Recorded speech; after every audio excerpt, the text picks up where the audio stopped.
भैया क्या बेच रहे हैं? मैं बेबेंतर खिलौना गिफ्ट बहुत सारा ये आइटम कहाँ है। का मेला है? ये सुदिष्ट बाबा का मेला है। ये सुदिष्ट बाबा का मेला है। मैं इनकी दुकान पे आया हूँ। क्या नाम है आपका? अरविंद कुमार केसरी, वार्ड नंबर 11 का मैं भी सदस्य भी रहा सकता हूँ। हाँ, तो कहाँ ऐसा बोल रहे हैं? थोड़ा बड़े बड़े बोलिए ना, बड़े बड़े बड़े बड़े क्या बड़े बड़े बड़े बोलिए, क्या बड़े बड़े बोलिए।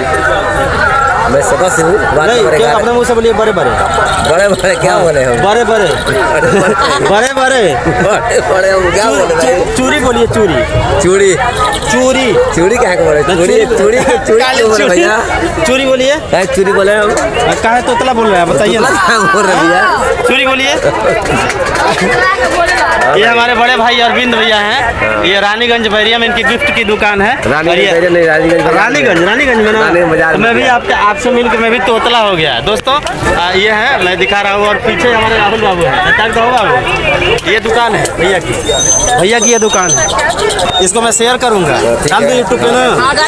एक बार आई लव यू बोलिए ना हमको। I love you. तो कहाँ हमको बोल रहे हैं? अपनी बीबी को बोलिए।